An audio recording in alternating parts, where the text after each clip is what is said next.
and we've more people that have registered again. So that's always a good sign whenever your numbers go up the following week. So that's great. And so, Eamon, I'll not keep you any longer. I've just informed everybody that you'll be talking for about 45 minutes, and then we'll be recording your talk, but we won't be recording the question and answer session that will follow. So I'll just, without further ado, I'll hand you over to your good self, Eamon, and thank you very much. Indeed, Pauline. Nice to see everybody again. And we're actually talking about this region and the Second World War. In fact, this island and the Second World War, because the two parts are very much involved together, sometimes at cross purposes and sometimes cooperating during the Second World War. Of course, Northern Ireland within the UK. And of course, the Fermanagh Omagh area was deeply impacted by the Second World War, not to the same extent perhaps as Belfast with the lethal Belfast Blitz of 1941, but even that left ripples, if you like, echoing across the area west of the Bann. So in many ways, what I hope to talk about for the next 45 minutes or so is how Northern Ireland, with its historic divisions, with the partition of Ireland only, 20 years old when the Second World War broke out, was very much impacted by 6 terrible years of war, loss and devastation. And of course, the Second World War was a period when the very future of civilization and freedom as we know it really in Western Europe was at stake. Indeed, you see that from the rhetoric of Churchill's speeches. He speaks in 1940 after France falls, of being on the abyss of a new dark age. And that very much drives Churchill as the British Prime Minister. It drives his view of the war and his reactions to a war and the pressures he puts on both parts of this island really during the war. And of course, Ireland was divided. So while Northern Ireland experienced differed from that of England, it also differed from that of Southern Ireland. Was known as ERA from 1937. De Valera's 1937 constitution, which was endorsed by a referendum, resulted in the naming of the state really as Ireland or ERA. Of course, Articles 2 and 3 claimed the North as part of the largely independent Irish state. As we went forward, of course, the big issue of the 30s was what was going to happen with the inexorable rise of the power of the dictators in Europe, the rise of Hitler, the rise of Mussolini, and beyond the, if you like, the borders of Eastern Europe, the rise of Ireland. People put off their mics. People switch off their mics. I think you'll hear me better. I think the key thing is for us all to mute, and then at the end, Pauline will call everybody in. I think that's the idea, so that you'll all have a chance to raise points at the end rather than now, maybe would be the best way forward. The rise of Hitler, of course, had not been predicted. After the Second World War, 3 empires had crushed in ruins. The Austro-Hungarian Empire, the German Empire, the Russian Empire, and new nation states were carved out of the continent of Europe under the Treaty of Versailles. So we had the rise of Czechoslovakia, for example. We had the emergence of Poland and Yugoslavia. And of course, we had a much smaller Germany. Germany lost a lot of land to Poland through plebiscites. Germany was deliberately disarmed by the triumphant allies. Britain, America, the United States and Italy at the end of the war had a very restricted navy and so on, and had a liberal constitution. And really from 1920 until 1933, Germany was the Weimar Republic. It was a republic, but what really undermined it was 2 things. One was the power of the German army, with the German generals, people like Ludendorff, who had fought in the First World War, looking back to the glories of a past Germany. And they blamed, of course, the politicians, the liberal politicians, and some like Adolf Hitler, who had been a corporal in the war, blamed the Jews for the destruction of the great German Empire during this period.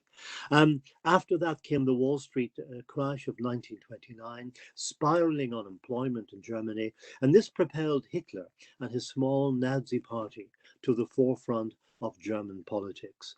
And in 1933, Hitler was invited by President Hindenburg, a former World War I general who had imperialist instincts. Hitler was invited to become the Chancellor of Germany. And that was the beginning, really, of the Nazification of Germany during the 1930s. Hitler soon established a Nazi dictatorship. He had his own paramilitary organization, the SA and the SS. And very soon, of course, you had Hitler beginning to crack down on the Jews, on socialists, restricting the churches. And of course, by 1933, he was beginning to question the Versailles Treaty. In 1935, he remilitarized the Rhineland, which had been denuded of soldiers to give France security. By 1938, of course, he had disposed of Czechoslovakia at the famous Munich Agreement, where Neville Chamberlain, the hapless British Prime Minister, a decent man in the wrong place at the wrong time, thought that he could, if you like, diffuse Hitler's power by appeasing him. And we're into the politics of appeasement, really, in the 1930s. And of course, the result is the dismemberment of Czechoslovakia. And finally, in September 1939, Hitler invaded Poland, which was an ally of France and the West. And suddenly, British foreign policy was in ruins. And this was the background to the emergence of Winston Churchill, an elderly statesman by this stage, a former liberal who returned to the Tory party in the 1920s. And he became, if you like, the leader of the anti-Hitler alliance in Germany. And he's a key figure on the island of Ireland during this period. Certainly his policies impact a lot on us. Now, we could talk forever about the rise of the Nazis and so on. One interesting thing worth perhaps saying is that Hitler, of course, who was born in a small Austrian village on the German border, and of course German was his language. He'd served in the German army in the First World War, but his half brother Alois married an Irish woman called Bridget Dowling, and Hitler was believed as a young man before the First World War to have visited them in their flat in Liverpool. And of course, their son, Patrick Joseph Hitler, half Irish, half Austro-German, was Hitler's main descendant after the Second World War. So you didn't think Hitler had an Irish connection. He did, though we don't really talk very much about it. And it was mainly by the marriage of his half-brother. What can we say about this period, of course, in Northern Ireland? Well, Northern Ireland, of course, looked towards the Second World War from the perspective of a divided community. The population had been divided over partition. It had been polarized by the troubles of the 1920s, by the Boundary Commission of 1925, which, despite nationalist expectations and the expectations of Michael Collins and others in the Irish Free State, had actually confirmed the 1920 border around the six counties.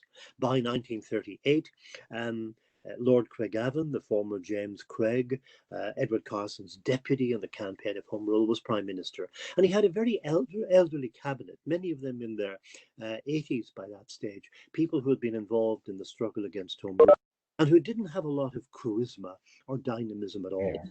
But one thing that Craigavon wanted by 1938 was equality of sacrifice between Northern Ireland and the rest of the United Kingdom. And in April 1939, on the very eve of war, a few months before the war broke out, he visited Chamberlain, the British Prime Minister, and he asked for the application of conscription to Northern Ireland. Now, this was very much a sore point, very controversial, because conscription, when it was applied to Ireland or threatened to be applied to Ireland in 1918, had seen, of course, a massive Sinn Féin nationalist campaign against it. Yeah. An anti-conscription pledge signed in Roman Catholic churches all over the country, and in the end, conscription had been dropped. Also, Irish nationalists believed that John Redmond, the moderate Home Rule leader, had been betrayed by the British government during the war, and that despite the sacrifice of nationalists, of course, many unionists had perished in the First World War as well, Home Rule was not actually granted. So to ask for conscription was possibly to, if you like, risk lighting the blue touch paper across the divided society in Northern Ireland. In the end, Chamberlain, sensible man who had a very good rapport with De Valera, he'd handed back the ports the previous year, condemned for that by Churchill, who believed the ports at Donegal, Lough Swilly, and Kinsale in County Cork would be essential to British security and defence in any future war. And much of the tension between Dublin and London, and indeed Dublin and the United States in the early 1940s, concerned these treaty ports, and that would push Fermanagh in particular into a kind of into the spotlight by the early 1940s. But Chamberlain turned to De Valera at their meeting in May 1939, and according to the diary of Lady Craigavon, James Craig's loyal wife, Chamberlain said, "Look, do you really want to help us?" And Craigavon said, "Yes, of course." He said, "Don't ask for conscription. It will only mire us in disaster." Basically, of course, Chamberlain feared that conscription would result in conflict with Eamon de Valera. Well, he was reading the signs correctly, because already by April, May 1939, there had been a massive campaign of nationalist protest in Northern Ireland against conscription. A pledge had been taken, as in 1918, outside Catholic chapels, in which priests and people threatened to oppose conscription by all means consonant with the law of God. And that didn't leave an awful lot out. So Chamberlain shrank from conscription. The key thing is that therefore Northern Ireland did not have the same experience in the Second World War as England, Scotland and Wales, because we didn't have that sense of war urgency that the forcible conscribing of young men in society had. And therefore, we were relying on volunteers. Initially, in 1939, something like 2,000 people were volunteering per month, mainly from the poorer classes and, of course, the sons of the landed gentry providing officers. But increasingly, of course, that fell, because remember, we had heavy industry in the Lagan Valley and Belfast in particular. Belfast had been built on that great tripod of linen, shipbuilding and engineering. So many factories capable of providing for the war effort, as well as arms and ammunition. Women working in many of the factories in Belfast, Lisburn, and even west of the Bann, producing armaments during the Second World War. So the pressure on young men to abandon the workplace for the war was not very great when there was no enforced compulsion, if you like, at that time. And that is very, very important, because what we find very quickly is everyone who visits Northern Ireland in 1940, 1941 finds that there's a great kind of complacency about the place. For example, John McDermott, who was a real find by Craigavon. He was a young lawyer, the son of a Presbyterian minister. He would become Lord Chief Justice in his later years. But he actually wrote in 1941 that Northern Ireland was only half in the war. He felt there was no war urgency. Visitors coming from Whitehall to check out the capacity of Northern Ireland to assist the war effort all made the same point.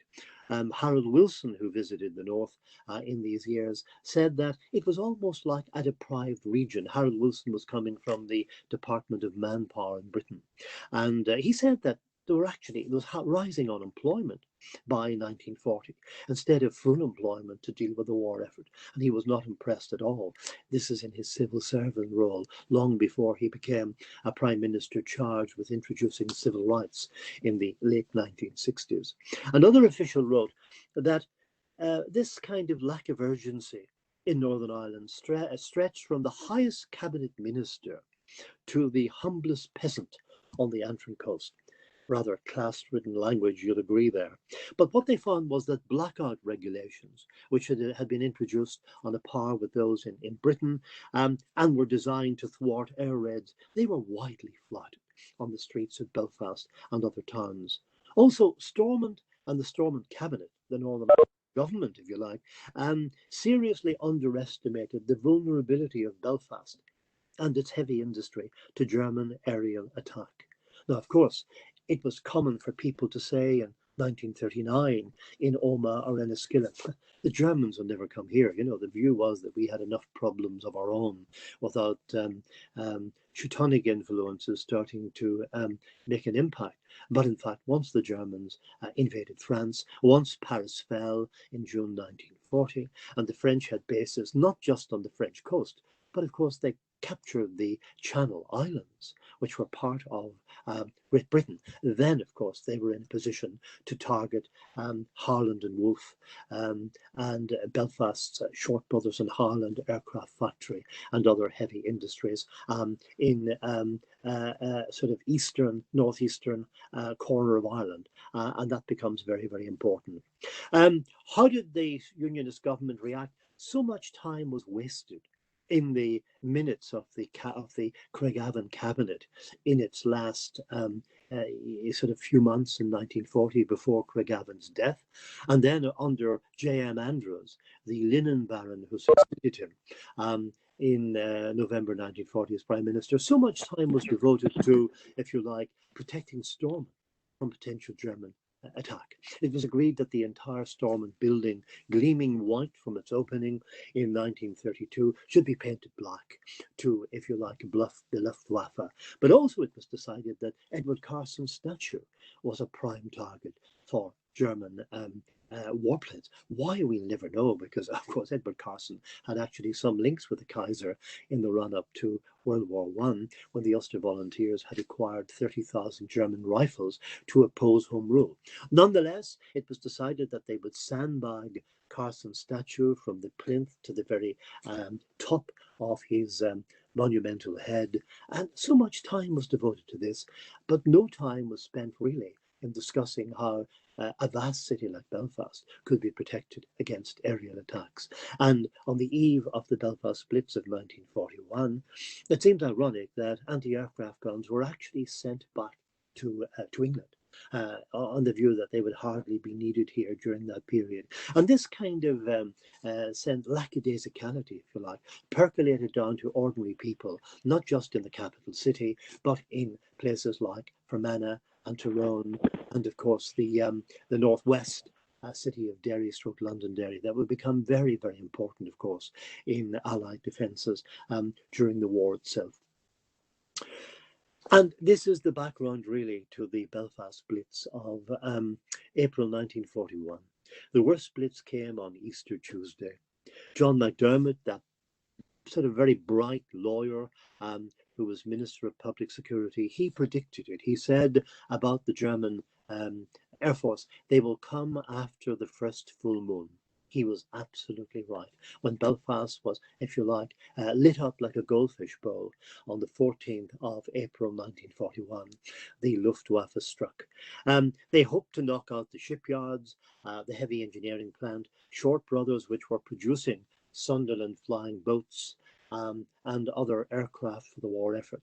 But of course, they seem to have been waylaid because they focused a lot of their attack on North Belfast, on civilian housing areas in North Belfast. In the event, however, something like 900 people died in the Belfast Blitz. There's a great story told about the Ulster Hall that evening. It was Easter Tuesday, and there was a ceilidh being held in the Ulster Hall, and the chief artiste was the Irish folk singer Delia Murphy. I remember Delia Murphy, Mellow the Moonlight. The Spinning Wheel was her favourite song, and she was actually singing in the Ulster Hall when the first sirens were heard, and realised, the organisers of the event realised that death and destruction lay outside the doors of the Ulster Hall. There was a better chance of surviving if they kept those 1,000 people, mainly couples, out for an evening, safely within the hall. And so Delia Murphy sang her heart out right into the early hours of the morning. All the ballads she used to sing, the Three Lovely Lasses from Banyan, and the Black Velvet Band, and all of these to keep the audience there. When they emerged about 7 in the morning, they emerged to a different Belfast. The streets around the city centre were devastated. High Street, which had some of the oldest buildings in the town going back to the 18th century and the United Irishmen, was devastated. The Northern Whig building, rebuilt or restored after the war, the home of one of Belfast's 3 morning newspapers, had been devastated, and of course many of the old landmarks had gone. That all had to be rebuilt in the 1950s, and of course the Luftwaffe returned at the beginning of May. Another 100 people were killed. It was no end of a lesson, really, the Belfast Blitz, and it shocked the government completely. And of course, in many ways, J.M. Andrews as Prime Minister never recovered from the Belfast Blitz. He was, as Sir Wilfrid Spender, who was the Englishman in charge of the Northern Ireland cabinet, he said that the entire Unionist cabinet were a grave danger to democratic processes. He recalled that in Lord Craigavon's last year or so, as the war escalated, he was sending senior civil servants, most of them who had knighthoods, to mark their status out for his favourite marmalade and his favourite pipe tobacco, and no sense of really of the devastation which was looming out there, and the hundreds, if not millions, of men who would die in the air and in the seas and on land on a range of continents over the next few years. Andrews continued this. He was very much mired in the minutiae, as someone said, of local politics. And therefore, this was a cabinet which was unprepared for total war. Sir Dawson Bates, the veteran Minister of Home Affairs, the architect of the 1922 Special Powers Act, was getting on a bit. And he actually didn't see any need to respond to correspondence from the Chief of the General Staff. And this led to a very embarrassing encounter when actually the King, George V, actually raised this matter. Sorry, by this stage it was George VI, the Queen's father. He actually raised the failure of Stormont to answer important military correspondence with the Prime Minister, J.M. Andrews. So all of this led to a series of by-election defeats for the Unionist government. Harry Midgley, an old-style socialist, won a seat in East Belfast at the government's expense. And this actually precipitated a night of the long knives in 1943, when the lawyers got together with Basil Brooke, the Fermanagh landowner, who had become a major figure in the defeat of Germany in the Second World War. And in fact, they would, if you like, overthrow Prime Minister Andrews, and he was replaced by Sir Basil Brooke as Prime Minister. One thing I should say, that Churchill, of course, at the very beginning was very angry that Eamon de Valera, the Taoiseach of a Fianna Fáil government, was adopting a policy of strict neutrality during the Second World War. Chamberlain had returned the treaty ports to de Valera on the very eve of war in the hope that he would win Irish friendship during the upsurge of the war, and that the Southern Irish, if you like, would join the Allied war effort, particularly when the United States entered the war, which they did after Pearl Harbor in 1942. And so Ireland's neutrality became a major fracture point between Churchill and de Valera, and between de Valera and Franklin Delano Roosevelt, the American president, who of course became a major factor in the war from 1942. There's a great story told about a meeting between de Valera's defense minister, Frank Aiken, who was from South Armagh, an old IRA background, and Roosevelt. They had a dinner in the White House in January 1941. And Roosevelt was putting pressure on Aiken, as de Valera's man, to get involved in the war and to cede the treaty ports to Churchill. And asked by Aiken if America would defend Ireland from German invasion, of course, Roosevelt said, yes, of course, we will. With Churchill, we will defend your state against German invasion. And then Aiken said, and what about a British invasion, which is also a possibility. And at this stage, President Roosevelt was incandescent with rage. They were having a meal, and Roosevelt grabbed the tablecloth, and the dinner ended up on the floor. Now, this gives us a sense of the tensions in Anglo-Irish and Irish-American diplomacy during the war. Churchill was demanding the treaty ports, threatened several times that he might consider actually an invasion of the South to reclaim the ports if Britain felt that was in her national interest. But two things are important. The fall of France concentrated Churchill's mind. That view that these islands, the continent of Europe, the free world, was, as he put it, on the edge of a new dark age, on the edge of the abyss. And at that stage, very famously, Churchill offered de Valera a united Ireland in return for, if you like, Irish involvement in the Second World War, and that was quite an amazing offer in diplomacy. The story is quite clear. He sent, of course, Neville Chamberlain to Ireland with the terms, and he was offering De Valera really negotiations between North and South on a united Ireland in return for Irish ports. Craigavon, who was dying at the time, was incandescent, what he called this stab in the back, and he wired Chamberlain to such treachery. Loyal Ulster will never be a party. You can imagine James Craig, who'd fought all his political life, from the Boer War down to partition in 1921, to safeguard his 6 counties from nationalist Ireland, suddenly finding that his entity was being handed to De Valera as it seemed on a plate. Only 2 ministers within the government considered that the Nazi menace justified Churchill's offer. They were, oddly enough, John McDermott, who was a pragmatist, and Sir Basil Brooke. Brooke, the Fermanagh landlord, ex-World War I officer. He felt that the threat from Hitler justified a pragmatic United Ireland at that time. So why didn't it happen? I mean, this was what De Valera had been campaigning for during the Irish Civil War and on the political front from 1922 onwards. Basically, it didn't happen because De Valera rejected it.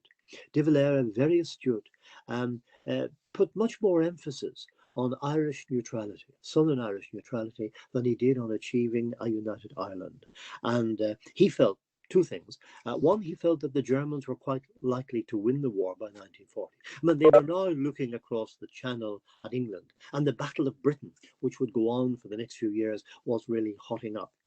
With a view to a German invasion of Great Britain itself. And secondly, De Valera didn't trust Churchill because on the eve of the Civil War, Churchill had dismissed Dev as a man who represented a catastrophe rather than a cause. There was no love lost there. There was no trust there. And also Dev feared that once he got involved with Craigavon in the north, in talks about talks, the ports would be ceded, the Germans would be targeting Ireland, and if the Germans won, they would unite Ireland anyway. So, you can see the tensions there. So Dev passed it over, and Churchill's offer to the south became forgotten in the changing, if you like, fortunes of World War II, and the changing relationship transformed really between Belfast and London during this period. De Valera's neutrality, of course, leaned in an Allied direction. There was a lot of myth around that De Valera had kept the lights of Eire lighted to show the German bombers the way to Belfast and other northern industrial towns. That wasn't really the case. De Valera had 3 prisoner of war camps at the Curragh in County Kildare. One was for IRA prisoners. They had a spluttering campaign during the war, which was finally crushed by De Valera in the south and by internment in the north. Then you had 2 other camps, one for German airmen who crash-landed in neutral Eire, and the other was for RAF men who crash-landed in neutral Eire. But if you read any account of De Valera's war, you'll discover that, first of all of these people had a lovely war because they were allowed to go into Dublin on a day pass. They dated girls, the Germans and the British airmen. But one thing happened.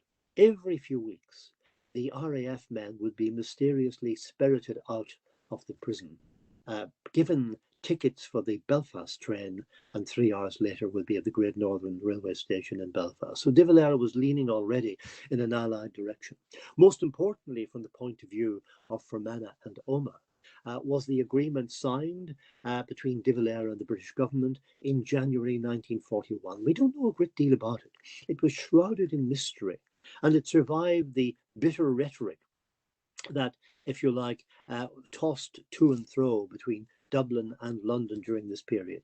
Basically, De Valera agreed that the RAF and the Canadian Air Force and US planes based on Lough Erne in County Fermanagh, roughly around Castle Archdale, could overfly a corridor of Irish neutral territory in South Donegal. It became known as the Donegal Territory, really between Belik and the sea at Bundoran, but 4 miles wide. It's the little isthmus that connects Donegal with the rest of the Republic today. And of course, this enabled, of course, lots of Catalinas, Sunderland flying boats to, of course, track German warships in the North Atlantic and to provide, of course, aerial cover for convoys striking towards the United States during the war years. And a lot of these planes, of course, crashed. Catalinas crashed in the Donegal Mountains. One of them actually at Cashel, which is on the Donegal-Fermanagh border, quite close to Balik. And in 2002, I think, there was a memorial there to the kind of US airmen who had actually died. Other planes crashed as far south as Mount Brandon in County Kerry. Many of them were, of course, engaged by German destroyers and shot down over the North Atlantic during that period. But the Donegal corridor is very important. And as well as that, De Valera did two other things. He provided he provided meteorological reports on weather conditions on the west coast of Ireland on a daily, several times daily basis to the British authorities. And he also sent the police to remove the transmitter from the German legation in Dublin, because of course ERA was neutral, and so the Germans, the Japanese and the Italians all had legations in Dublin. And while Churchill talked afterwards about De Valera frolicking with the German and Japanese embassies to his heart's content, he was well aware that De Valera was leaning in an allied direction in his neutrality, that actually his was benevolent neutrality during this period. And that's something you really have to bear in mind, because in politics, in war, things are never quite what they seem. And of course, there were different regulations north and south. Britain and Northern Ireland adopted double summertime during the Second World War. Southern Ireland didn't, which meant that in the village of Petticoat, divided by the border in 1920, the Donegal side of Petticoat, which is most of the village, and the Tullyhumman side in Fermanagh had different time zones. Now, it's not quite true to say that they were saying good night in Petticoat when they were saying good morning in Tullyhumman. But there was an hour's difference, which meant that the Belfast-Dublin train, which normally took about 3.5 hours, seemed to arrive in Dublin an hour early, because it allowed for this time lag during the Second World War. It was in 1942, though, that Churchill, seeing, as during the First World War, great gaps appearing in the war fronts, decided that he would revisit the question of applying conscription to Northern Ireland. This was always going to be controversial, but in 1942 there was a real threat, because numbers of volunteers had declined. In the whole Second World War, only 38,000 citizens of Northern Ireland, mainly men, if you like, volunteered for wartime service. The figure from neutral ERA then coming north to join the British forces was something like 58,000. So, obviously a lot of people were in the Home Guard, which was effectively the Ulster Special Constabulary. Controversial enough because it was very much a sectarian force. And the Home Guard here was recruited in a different way to that in Britain. And instead of being under military control, you've all seen Captain Mannering and Dad's Army, the Home Guard here was under police control. So there was a fear on the part of the Unionist government of IRA infiltration if the Home Guard was open to the entire population. Something MacDermott was well aware of, a bit embarrassed by, but in the end it was fudged at Whitehall. So Churchill hoped to bring in conscription, but he asked for the candid opinion of the head of the Royal Irish Constabulary, or the Royal Ulster Constabulary, a man by that stage called Sir Charles Wickham. Wickham was very blunt. He said that because of the number of unionists employed in the reserved industries, like shipbuilding and engineering, and in the Home Guard, stroke B specials, conscription would fall most heavily on the nationalist population. There was a real danger that, supported by their church and De Valera in the south, the nationalists would refuse to go, and then the Unionists would be conscripted, and he could see civil war and growing support for the IRA. It was a damning letter from the head of the RUC, and that totally undermined any prospect of conscription being introduced in Northern Ireland. Something else, of course, that affected Fermanagh and Tyrone, and indeed rural Northern Ireland after 1941, was the influx of refugees. The impact of the Blitz in Belfast was devastating. One doctor's wife talked about the terrible influx from the slums. This was, of course, the poor of the Falls and the Shankill and East Belfast, whose rags and TB were almost invisible to the leafy villas of Malone and the Antrim Road. But suddenly, as their houses were devastated by the Luftwaffe, these people appeared. Of course, many of them disappeared forever, their mangled bodies turning up at St. George's Market to be identified, or just buried en masse at great funerals to the two main cemeteries in the city, the Catholic Milltown and the Protestant city cemeteries at that time. A lot of people, of course, feared that the Blitz would continue. People began to go each night onto Black Mountain and Divis, the hills above Belfast, ditching, as they put it. And there was a lowering of sectarian tension generally in the region. Many of these people, of course, were, if you like, evacuated. That was the key word, to rural areas. Often Antrim, Down, Armagh, but some were sent to Fermanagh and Omagh. And if a couple were living in a house where the children were gone, or if the house was large, they would have Belfast refugees billeted on them. This wasn't always popular. Very often the refugees had careless habits, didn't always use the lavatory, perhaps had no experience of running water and sanitation where they came before. But one young man from inner city Belfast left us a beautiful account of his experience in Fermanagh during World War II. He was Robert Harbinson, a young man from the village area of the Donegal Road, quite close to Sandy Row. And in fact, he would find himself billeted in Fermanagh, and he wrote a lovely book called Song of Erin.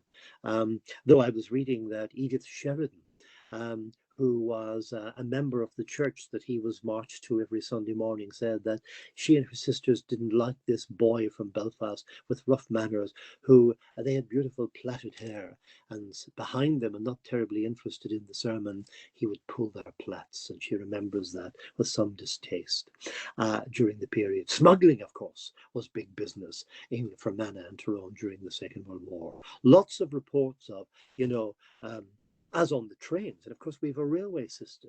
We have the Sligo, Leitrim and Northern Counties Railway linking, of course, the northern lines and Enniskillen with Leitrim and Sligo.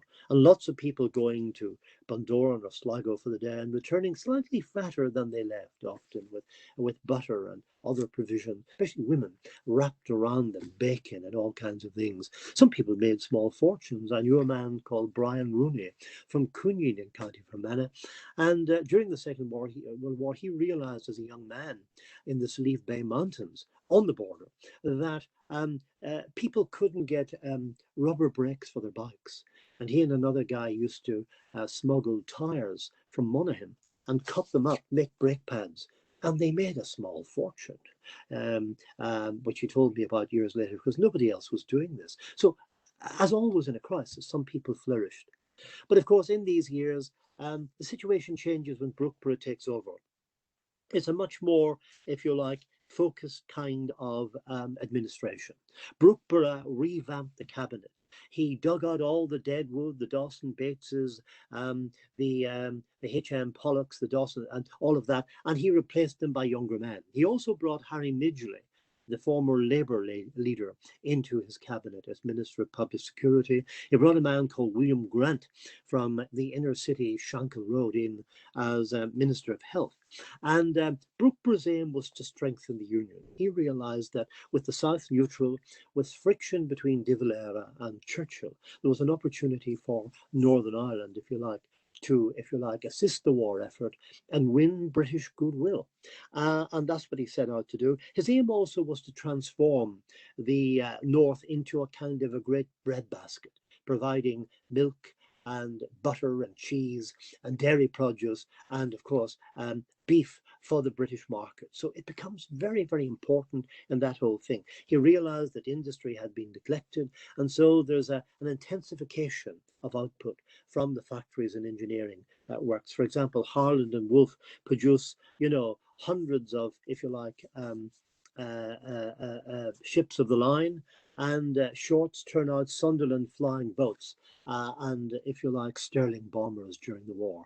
Linen industries from Belfast to Sion Mills, turned their activities to producing parachutes and uniforms. A lot of the Tyrone villages are involved in that, East and Mid Tyrone, North Tyrone, during the Second World War. So Northern Ireland is becoming very, very important. And this is reflected in a visit by Herbert Morrison.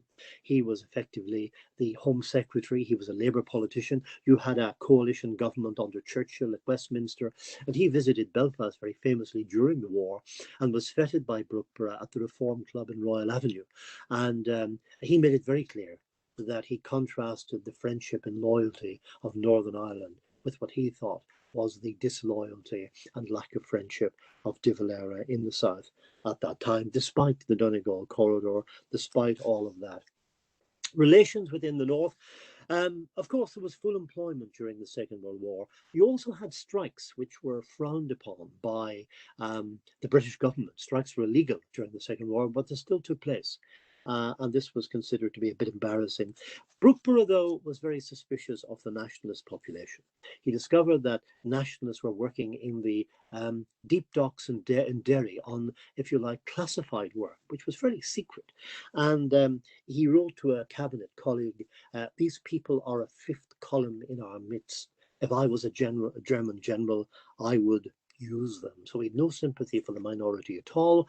And of course, Brian Moore, the writer, the son of a Belfast Catholic doctor, the famous novelist, reminds us, of course, that he said people in the nationalist community generally were cold to England's war.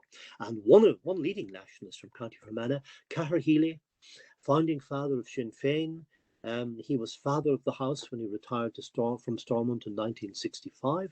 He was a Donegal man who had become a journalist in South Fermanagh. He was actually interned under the Defence of the Realm Act in 1942 for 18 months, because there was a huge, if you like, censorship of mail.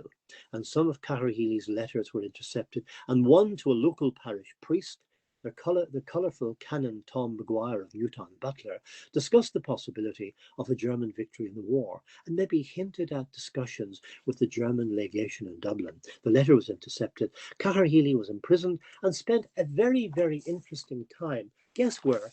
In Brixton Prison, where he shared a cell with Oswald Mosley, the head of the British Union of Fascists, and also with the Honourable Gerald Hamilton, one of the Abercorn family, whom he converted to nationalist views. He was released in 1941 and went on to have a long career in anti-partition politics. Several other things, of course, impacted on the Fermanagh Omagh area. One was the arrival of the US troops, the GIs, from 1942 onwards. There was a massive build-up of GIs right across the region in the run-up to D-Day in June 1944. Something like 120,000 of them.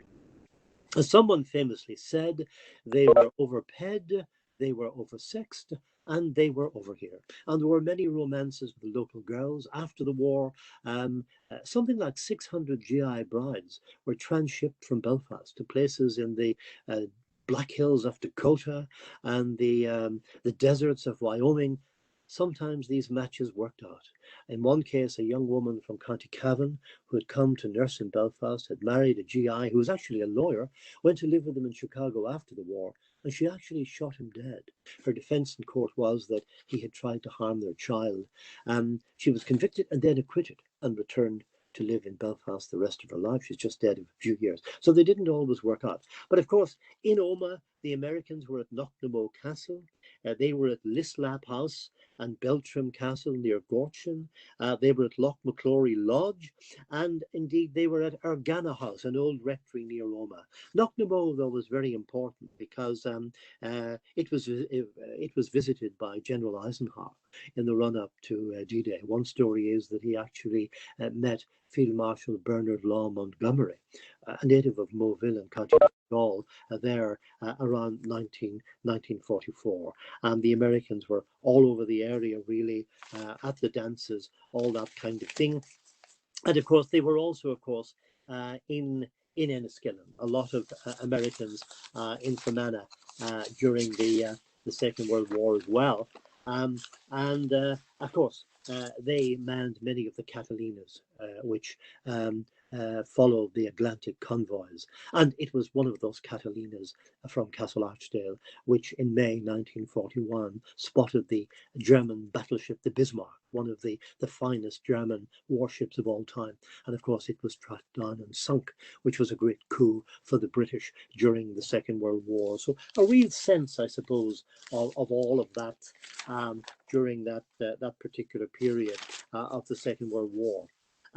What else can we say? Towards the end of the war, German prisoners were transshipped to Northern Ireland. There was a food shortage in Britain, and many of them were actually held in Omagh. The Americans had been in the courthouse. They were very popular because their bands played every weekend down to 1944. They were less popular, though, when they hung next week's washing out from the windows of the courthouse, which has been one of the finest buildings, of course, in County Tyrone.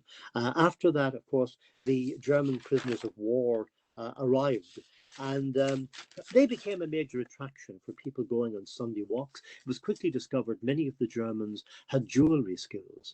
They could make jewelry, they could fix watches, and when the war finally ended, in May 1944, they were released to work in local farms and forge friendships with local people. And there's a great story told about a German prisoner of war who became very friendly with a local family in Omagh and actually married in the end a local girl. But it was suggested to him that he might like to go fishing in Loch Melvin, and they went out in a boat, except the boat crossed the lake and dropped him off somewhere near Manor Hamilton in County Leitrim, and many years later we're told he and his Tyrone wife had a flourishing jewellery business in the town of Sligo. Great stories about the Second World War. Of course, local men died in the Second World War as well.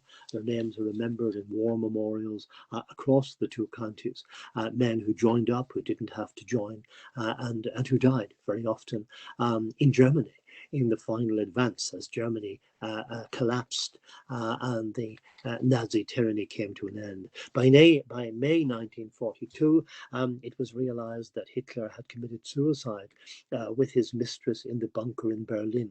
This was widely reported. And after that came Churchill's famous VE Day broadcast, which was broadcast often in towns from the major town halls. People gathered in the streets. I try to give you a sense of this. Yes, you can see it. This is not Tyrone, but this is the parade in Dungannon to mark the end of the war. On VE Day, the 8th of May, 1945, with Lord, the local sort of landed gentry, actually taking the salute there, or in the city of Armagh, where many kind of local people work. You often have these street parties, particularly in unionist parts of the town, celebrating the end of the Second World War. In some towns, you had, as you had in this town in County Down, you had images of Hitler being hanged as news of his death, if you like, reached them. De Valera, of course, made a major blunder in the last days of the war when, adhering as he did strictly to the letter of neutrality, wearing a morning suit and top hat, and accompanied by the Secretary of the Department of Foreign Affairs, he visited the German legation in Dublin to express condolences on the death of Hitler. That wasn't easily forgiven in Britain, or indeed in unionist circles in Northern Ireland. And I think much more sympathy in the north lay with Sir Basil Brooke, when he famously said in his end of war statement that he shed no tears over a tyrant who had actually strewn Europe with bodies and had been responsible for the horrors of Buchenwald and Belsen, the so-called, of course, the death where so many Jews perished in the gas chambers of the Second World War. The war was celebrated with church services right across the region in Fermanagh and Tyrone, the pealing of church bells. There were Thanksgiving services in the Protestant churches. There were masses for the salvation of Ireland in St. Michael's Church in Enniskillen and in other local towns. And in the town of Newtown Butler, rival bands, Orange and Green, the bands of the Orange Order and the Ancient Order of Hibernians, in a remarkable sight, paraded the street to mark the end of the Second World War. The people who gathered on these occasions hoped against hope.